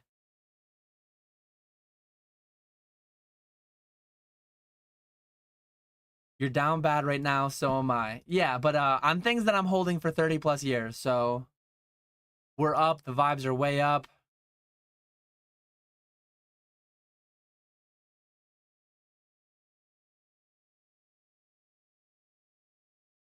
Crest is my favorite toothpaste. Crest is cool. This is when I was talking about Procter & Gamble items that you're buying every day. I bought Bitcoin in 2018 to 2020, unloaded above 80K into Pokemon and 4X my already 5X. That's just this cycle. That's solid gains. Market hasn't even fully priced in the tariff, still holding out hope that Trump Uno reverses. He very well may. There's a lot of uncertainty. Won't feel the real impact until Q2, Q3 when built up inventory is exhausted. Yeah, I have 6 months of pack inventory, right? Some businesses run with only a couple weeks worth of inventory. Some people run with a few months, couple years, depending on the industry. It's highly industry dependent. But we'll see what happens. A lot of very, very high paid doctorates in finance do not know what's going to happen. What open bets do you have? MSRP availability, etc. Yeah, I bet 90+% chance that there is going to be sub MSRP booster boxes in the next 6 to 24 months. I would put that at 95+%. I would bet, like, I would give someone 15 to 1 odds or something, and I would feel like I'm very plus EV on that.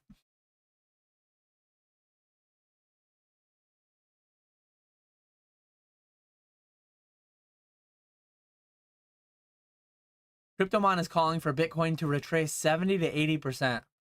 Yeah, no idea whatsoever.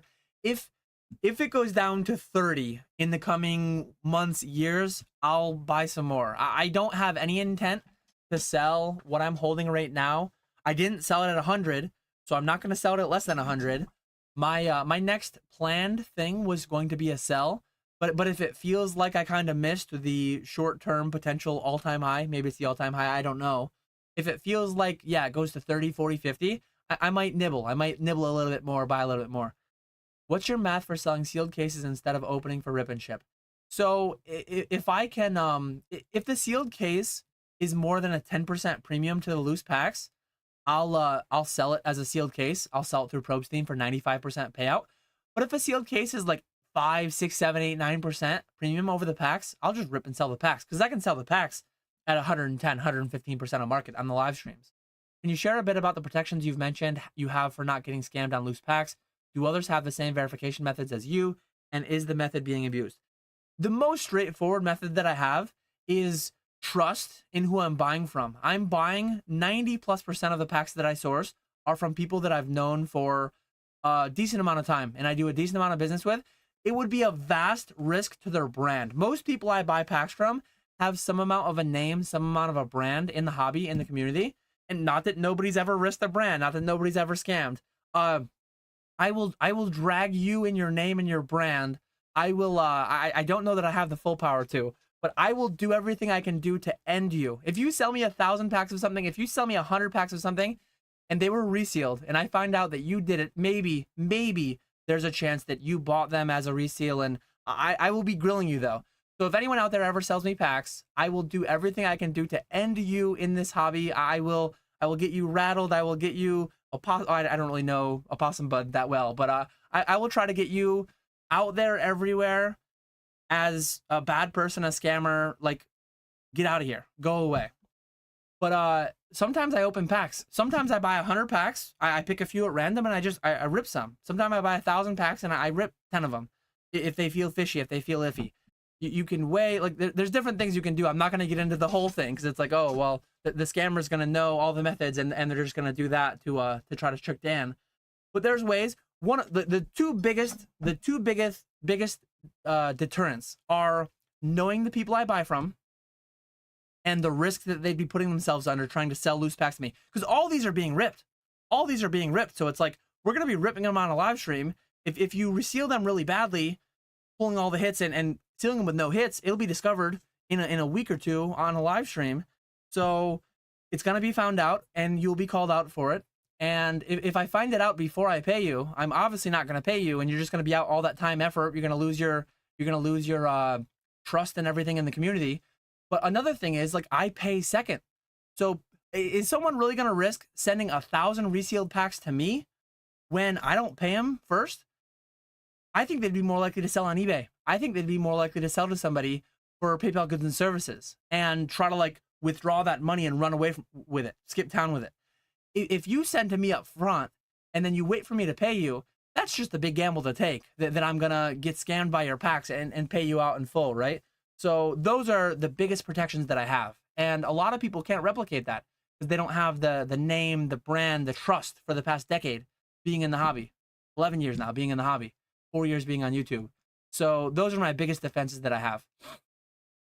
100,000 packs is wild. You need to put it into a warehouse and recreate the Breaking Bad scene. That would be hilarious. Yeah, the one on the pallet of money.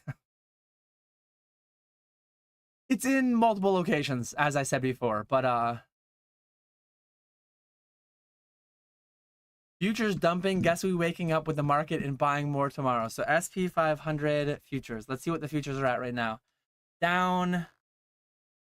I see is down 0.5%.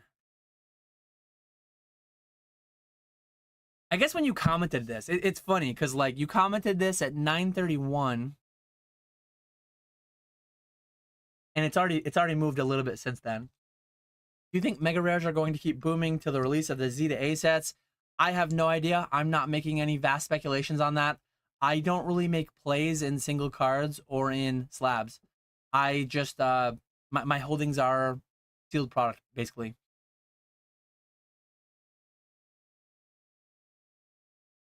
So are packs replacing gambling for people and we think of them as a consumable?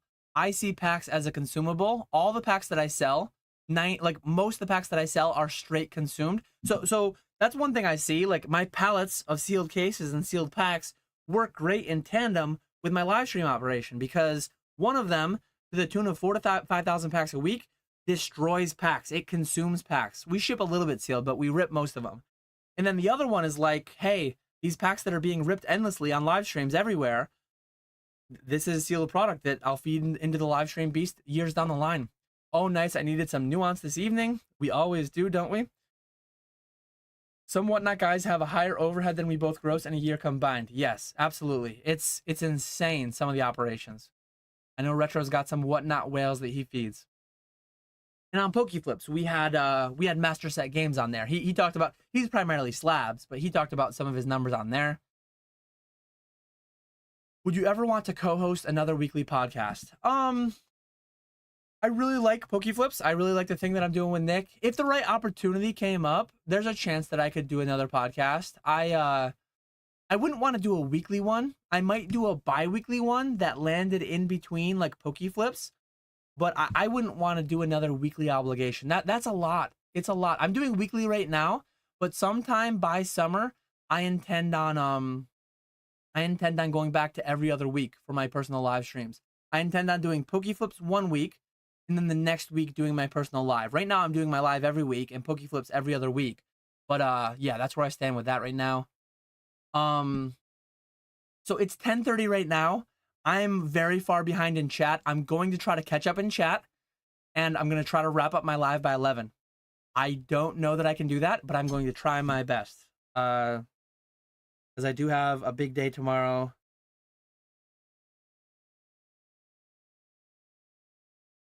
But yeah, I'm going to do my best to catch up in the next 30 minutes and end stream. We will see if it's possible. Do you think it's possible to live stream sell without talking directly to the chat? I currently live with family and it's hard to have a space and time I can do it besides really late at night. I think you need to engage to some extent. You're talking about like just being on mute, being a stream on mute. That would be a very niche category of live stream consumption, I think. But that would be interesting. Maybe it's possible if your prices are good enough. I don't know. Dan, you should take some pics of the insane amount of sealed product you have. So I made a video last May that showed one of the pallets. I'll make a video next month that shows 2 of the pallets. It'll show some of the MetaZoo pallets. It'll show some of the shelving. It'll show some pictures. What's going on with PSA offering on cards in the vault? What percent do you think they'll offer, and will they manipulate the estimate to lower the end of the range?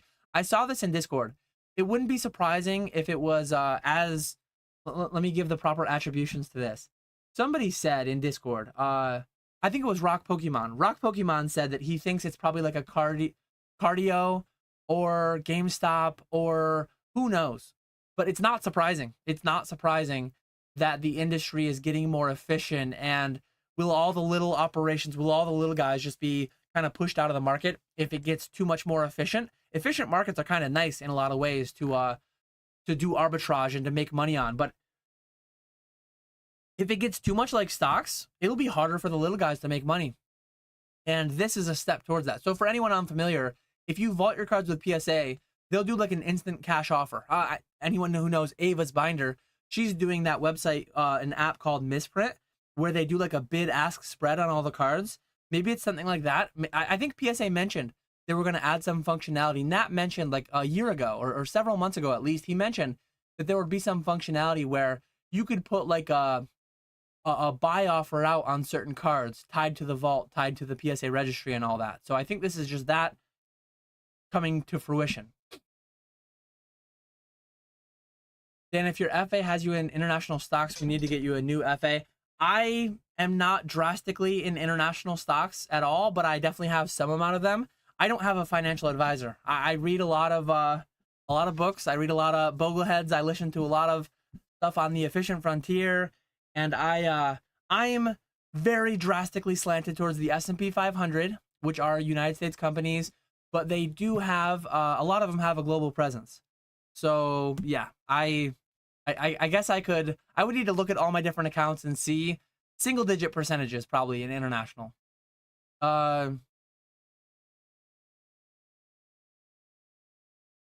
Cryptomon says, anyone following bro gonna be homeless, take a Fibonacci and draw it top to bottom, start loading up at golden pocket, or dynamic DCA or DCA set and forget, or be homeless buying baby dip before the waterfall collapse. Following who? I'm not telling anyone to buy Bitcoin or anything else. I'm never telling anyone to buy or sell. I'm just telling people what I'm doing and why. But all these charting type things, I'm not a big charting guy. I understand the sentiment. I understand human emotions. I understand like if everyone thinks it's going to work and people act as if it's going to work, it can make it work. But I don't. Yes, there are many books I recommend for finance and business advice.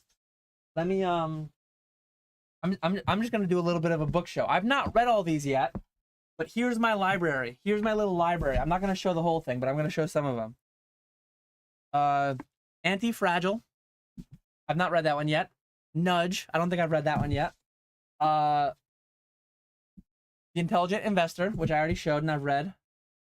Mindset. Some of these are like less finance. Atomic Habits. Some of them are like lifestyle type books, but a lot of the lifestyle stuff bleeds into finance too, I think. I grabbed the wrong side. There's 2 sides to my shelf here, and I grabbed more of the Psychology of Money, Morgan Housel. Very, very good book. The 4-Hour Workweek. Dan's doing his best to get there. The 4-Hour Workweek. Rich Dad, Poor Dad. It's a pretty classic one. I think I like the book. There's a lot of things Kiyosaki says broadly that I don't agree with that much, but I did like the book overall. The Millionaire Next Door, one of my favorites for sure. Meet the Frugalwoods. I used to read this blog long ago, and I really liked their takes on things. They so it's a husband and wife primarily the wife was the blog writer. I think the wife, right, wrote the book mostly. But they're fully financially independent now, living on a homestead in Vermont, as far as I understand. But there's a big selection of books in my library that I enjoy and look forward to enjoy in the future. Burnt out, but looking forward to Hawaii. My financial advisor is also kind of my life coach. He's adamant that you need to take 4 meaningful vacations a year. Since doing this, it has significantly helped my burnout. And meaningful would be different for different people.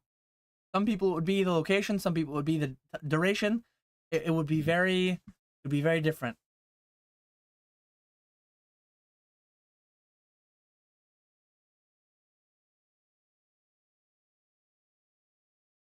Pokemon Dentist says it needs to be a week long. Java raid.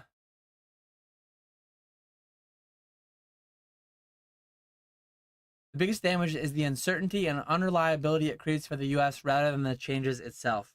Yes, definitely decades and decades of trust, decades and decades of trade partnerships are being unraveled as we speak in this current time. Like that is going to do lasting damage. Will the potential benefits, like there are potential pros if it all pans out, if it all works, but will the damage outweigh the benefits? Will the cons outweigh the pros?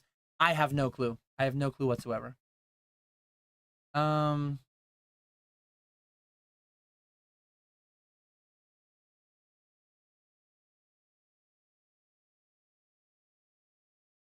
panorama was so dark in regards to global economies. I think people forget how scared everyone was and how quickly we recovered. Humanity finds a way, and so does America. I am betting on America. I am betting on humanity when I'm buying the S&P 500. Pokey Plumber's in here. I know this was like 30 minutes ago. He's giving a little bit of his side. There's 3 sides to every story, right? There's Alex's side, there's Pokey Plumber's side, and then there's what actually happened. And I'm not saying that because I'm saying like Alex would be lying or Nick would be lying about their whatever. But it's like people see things, experience things through their own lens. They, yeah, it is what it is. But maybe at some point it will come back, but maybe it won't. I don't know.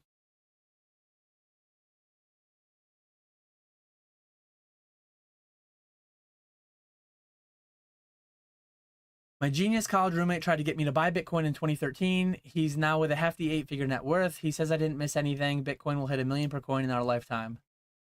I mean, that's only a 10x from now, though, right? That's only a 10x, and if you didn't buy in 2013, you missed like a 1000x probably. So you missed a couple orders of magnitude, but it is what it is. I saw it at $8. I saw it crash to $2. I saw it in 2011 when I was in college. I knew people talking about it and mining it. Future Dan only owns 99 acres, shaking my head. I hope Future Dan gets that full square mile, 640 acres. Are unfortunate. I love the United States, but I do not love, as a former engineer, I do not love our measuring systems. The standard measuring systems are miserable. I do still want a square mile, though. Future Dan is retrospect. Start listening. During this live, I put in a buy order from my Vanguard account for 40K in VU. Thanks for the investment advice, Dan. Oh, man. Future James wears a beret and smokes cigars. Take the red pill, Dan.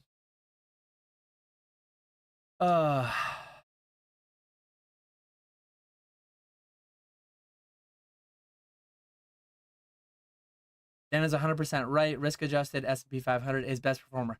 So when I said that, I don't know if I finished my thought. I think I'm very confident that risk-adjusted, the S&P 500 is like the best play out of all those. Diamond hands, 30-year time frame, 8x on my money, tax advantage, blah, blah, blah, buckets. But I have a 90% confidence that the S&P 500 will not be the best performer. I also have a 90% confidence it will not be the worst performer. So we'll see if all of those hit, if any of those hit. But I'm 90% sure that either Pokemon or crypto or my house will beat it. And I'm also confident that one of them will lose to it. Which one? No clue. No clue whatsoever. I don't think any of them are going to be 0 in 30 years. Otherwise, I'd be more likely to have like significantly less of those things, right? Uh,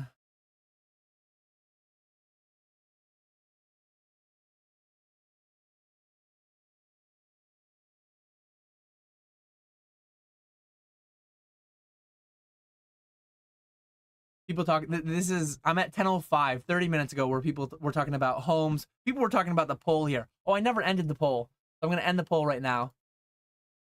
I ended the poll 50% Pokemon, 25% SP500, 16% house, and 9% crypto.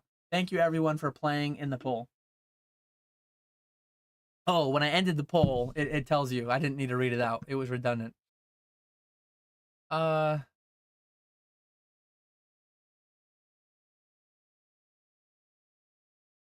if Moonbreon gets to 50k PSA 10s and hits 1 million, that's only a 50 billion market cap. uh, Pokemon Dentist says, for me, I'm very diversified. I'm doing everything, so I will miss the best plays and skirt the major falls. But damn, do I want to be a part of a major play? Doesn't everyone? I think the best play, this is the best play of my life, percentage-wise, was likely Bitcoin. I will likely never surpass that again. I bought it at 250 a coin, and I saw it at 100,000 a coin. I saw a 400x, and I'm not like, there might be singular Pokemon cards that I buy or that I bought that went, probably not though. Probably not 400x. 400x is crazy.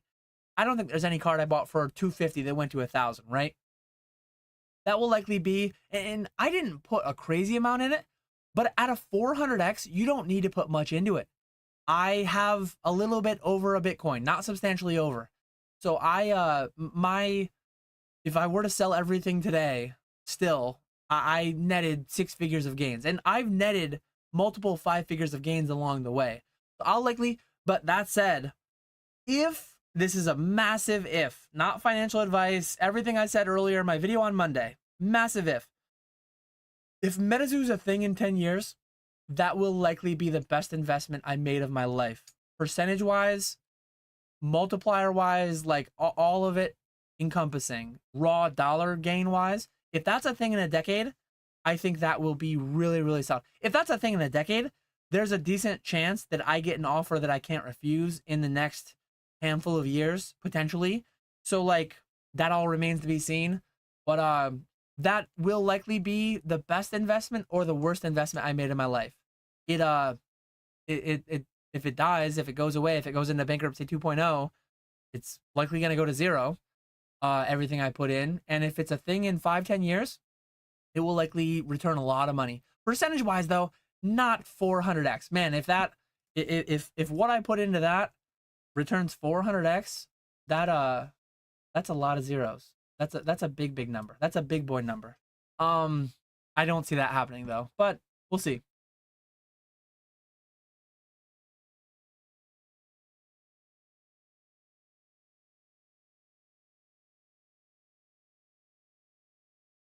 Is US debt serviceable sustainably going forward without central bank causing hyperinflation?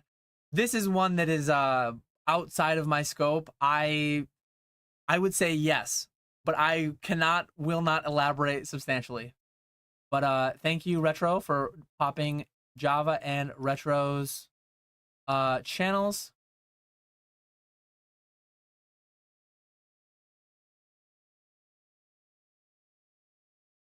Full Fathers pumping real estate. Kaiser says, my guess on Japanese market, higher floor on box prices, same ceilings. It's a luxury good and the price is set by the exporters trying to see how much they can sell the boxes to Japanese resellers for. Japanese, I sell a little bit on live streams. I don't have substantial holdings. I probably have like, again, I have 100,000 packs of English modern equivalents. Some in cases, some in loose packs, all mixed. Japanese, I probably have, let me pull up one spreadsheet where I track some of it. All of my Japanese boxes combined, not packs, but boxes, I probably have 500 boxes of Japanese product. Significantly less than what I have in English, dollar wise and pack wise in every respect.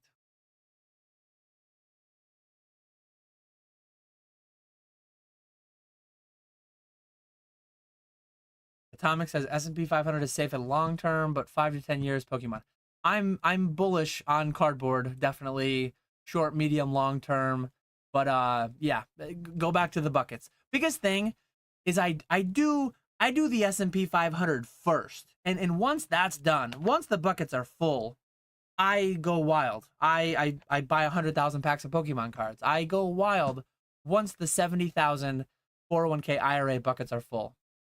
But that's just me. That's just me. I'm not telling you to do that. I'm just telling you what I do and why. I'm now only 30 minutes behind, so I've caught up 30 minutes.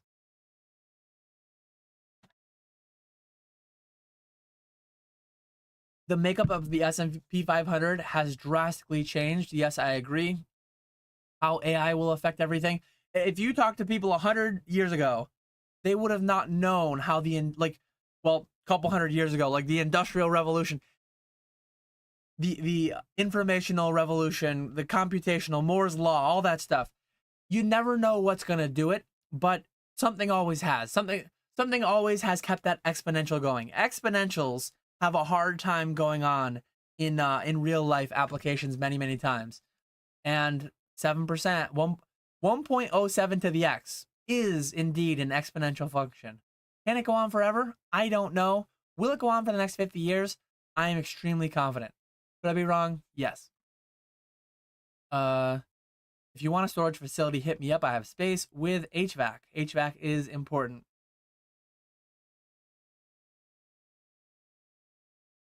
I'm trying to buy Shining Legends and I'm not getting much of it, Son of a Mewtwo. I'm trying my best.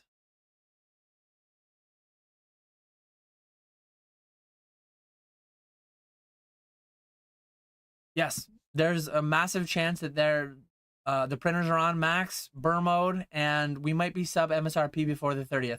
Zero buy, fall, sell it all. Not actually advice, but it's talking with Ponga, talking with Nick, talking with Vandy all day in Chicago over some IPAs. Got me to by the end of the night be saying zero buy, fall, sell it all. I'm not actually selling it all though. Like, those were just words. There's a lot of just words out there. When I say that, it's a meme, it's just words. I don't think we're going to zero, but I generally think in the next 6 months, Pokemon will go down. Generally. I could be entirely wrong, but I would and am betting on it to some extent. I'm trying to lower my position in the next 6 months, but not to zero. I'm putting in a limit order for $85 boxes. I'm a buyer. People are already getting shaky knees calling for the market failing because they see sleeve journey packs at Target now. Casuals existing will cook this boom in 30 days once they start. I can't believe Journey is over 200 still. It blows my mind. I'm trying. Journey is one thing that I'm trying to fire sale out of. I'm not trying to go down to zero because I want Ponga and PK to have it for the streams, but I'm not trying to have any XX cases over what's on the pallets. Surging too. And Surging's been proving me wrong for the past 4 months. How's it going, Swami? Nice to see you. Hilarious when the hobby is slow, people predict the boom. Oh no, my live chat just broke.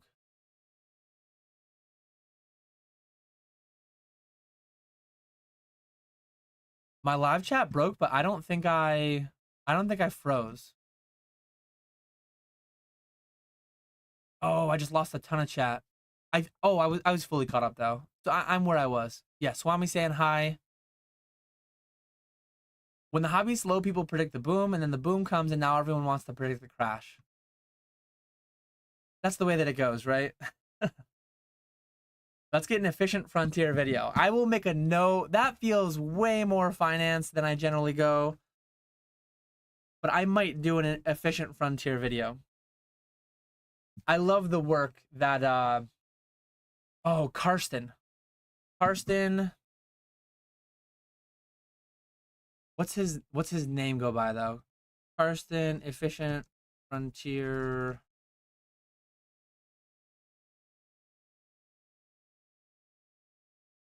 The portfolio simulator that Karsten, the people on Afford Anything talk about it all the time. Nah, I don't know if this is the one.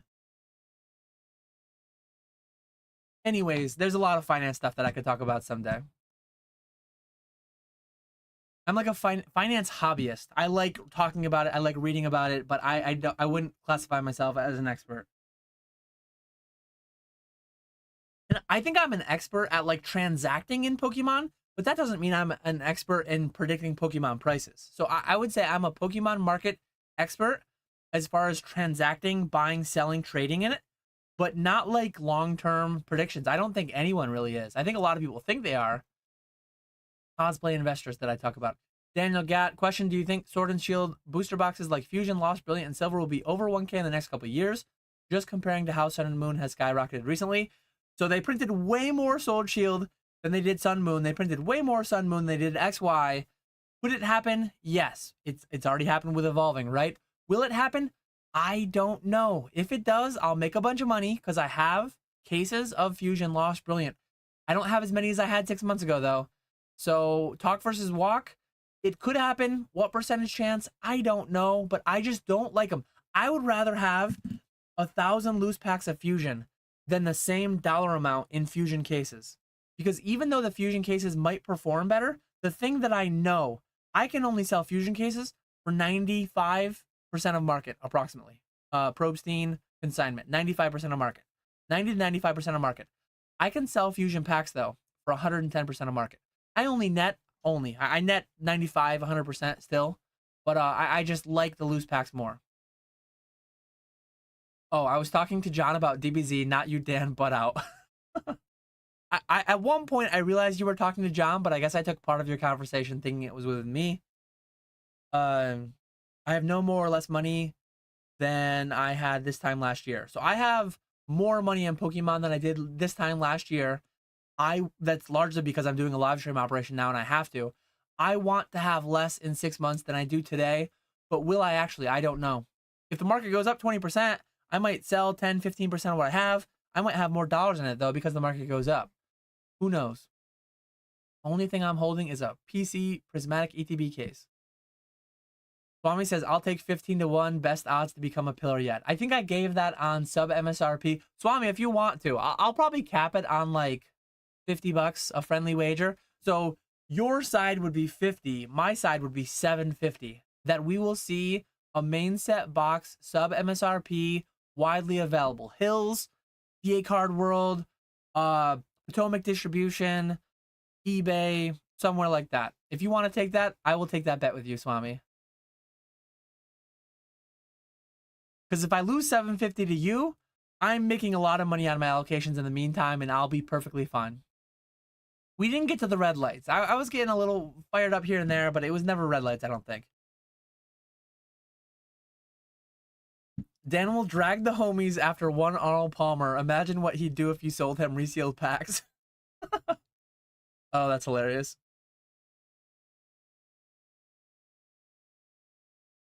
Let's see.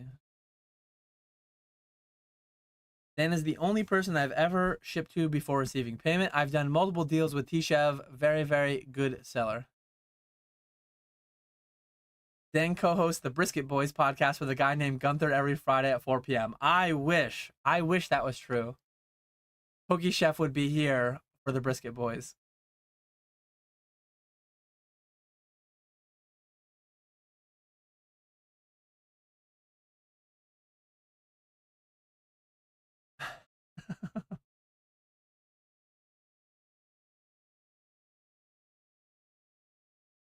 Technical analysis, don't buy Yamaha. I don't know where that came from, but I don't know if it's something I said. Atomic Habits, solid. Dang, I have a ton of books I haven't read too. Millionaire Next Door still applies. Great book. I listen to it once a year. I really need to at some point. I need to get back on my finance thing. So I'm currently drinking homemade sparkling water. I have a kegerator. I bought corny kegs, empty corny kegs. Maybe someday I'll dabble in home brewing. But plug your ears, Beerski. I have a kegerator that has not had a beer keg in it in a couple years. It now has a sparkling water keg in it. I filled it with water. I pumped CO2 into it. That's what makes sparkling water. I put a little bit of lemon water into it. But I'm consistently the past few days, the past week or two, I'm consistently over 230 again. I'm between 229 and 234 depending on the day. I really need to get back in gear. I need to get I actually ordered a basketball hoop. I have a basketball hoop coming soon, just one of the cheap ones that not fixed, but it's just a temporary one set up, whatever. that you put sand or water into the base. But I need to get back on doing better eating, better drinking sparkling water instead of Coke. I need to get back sub 230. And I also, one thing I want to do for like mental health, all that stuff. At some point this year, I want to get to where I read a book a month. A book a month in my like replace a couple hours a week of YouTube with a couple hours a week of books or a movie, whatever. Replacing the movie with a book. I used to do a little bit like a light churning. I'd open up a credit card a year maybe to do a big spend and then get all the rewards, but I don't. Maybe someday I'll get back into it. But shout out to Mertz. I know he's doing that as like a little side hobby thing. Curtis says his Pokemon portfolio is his biggest position. Cyber Gameway says no stocks, no crypto, no 401k, just shiny cardboard. Talking about Blue Bottom, OPO1, Gump Brave.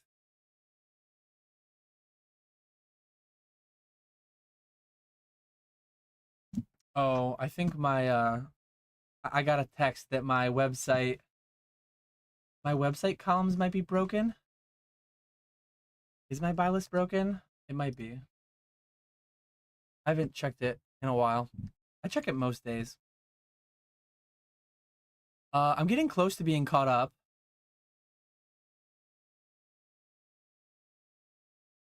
I think my website's right. Oh, maybe he's talking about, might be talking about a different spreadsheet. Those wholesale has prismatic ETB cases for $12.90. What a discount. There might be a reprint coming on that. I asked my distro and he did not know. Let me make sure I hit all my live notes. I didn't hit that one. I'll talk about that next week or the next. That's not like a big rush. I'm moving around some of my live notes. Destined Rivals allocations. This is like a big bomb to drop with only a couple minutes left of my live stream. One of my distros, I got 120 Surging Sparks booster boxes, 20 cases. I'm only getting 86 boxes. I'm getting less than 15 cases. I'm getting less than 75% of what I got for Surging for Destined Rivals. I got that call today from one of my distros. I was surprised. I touched on everything else. But yeah, the reprints, what's coming when, I have no idea. We'll see what happens. I'm offering 57% of market and not getting much. I'm offering 70 to 85% of market and I'm getting a lot. I don't really want to go sub 70, but I'm probably going to go sub 70 on some packs that I have like thousands of that I only sell a couple hundred weeks worth of packs. We got Thrifty here, clogging, tapping in for duty. What's good? We're hanging out. We're wrapping up pretty soon though. I do have 4 cases on the pallet. I might actually, because of the whole angle that enhanced might not get a reprint, I might put 6 instead of 4 on the pallet, maybe even 8. We'll see though. I haven't fully decided on that, but I want to sell all but what's on the pallet. I have Atomic Habits. They're all bad. It's lit. Their tagline would be "Risk it for the brisket." Oh man, I gotta write that down. I need to find my Gunther, and I need to risk it for the brisket. Appreciate you for the tagline retro. I'm stealing that. Dan probably drinks his sparkling water with his pinky up. Pinky always firmly down. I've been drinking it for 2 hours live on stream, so you can. There's evidence. There's evidence that pinky's always down. Yeah, I years ago I used to drink more soda. Maybe like I've never drank consistently more than a can of soda a day. To some people that's like, holy crap, a can of soda a day, that's a ton. I've roomed with people, like I've had a roommate in college who drank like a 2-liter a day. It's crazy. I knew a guy my dad used to work with occasionally. He'd drink a 12-pack of Coca-Cola cans and smoke like 3 packs of Marlboros a day. The amount of money that was and the amount of decreased life expectancy that was wild. I think he's still around. I'm not positive, but I'll have to ask my dad tomorrow on our Rangers trip if he's still around. Yeah, but he was literally a 12-pack. Maybe it was Diet Coke. I think it was full test though. I think it was full test Coke. 12-pack of Coke and like packs of Marlboros a day. Insane. Dan, highlight the One Piece comment. We need bulk. What, Gump, you got OP bulk. I know a guy buying. So anyone hit up Thrifty TCG on Instagram if you've got OP bulk. She is buying. Jeff Talbert says, I drink 160 ounces of Diet Coke a day. I'm basically John Daly. That's crazy. Oh man. But yeah, I said I was gonna end by 11. I'm 1 minute late. I'm gonna end now though. I appreciate everyone very much. 3 packs of Marlboros. How's that possible? Dude puffing twice and throwing out the cigarette. Oh, the amount of cigarette butts, the amount of Coca-Cola empties that would be kicking around his little office set was wild. But yeah, I appreciate everyone hanging out. That was a fun one. They're all fun. But this was an extra lively one, I think. 140 viewers. I've not had 140 viewers in a few weeks now. So I love John Daly. He's my spirit animal.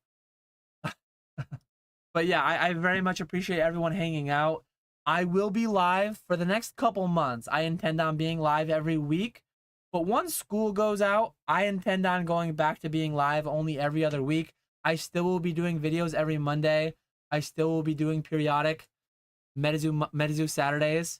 But yeah, I appreciate everyone hanging out. Have a great week. I will catch you all later.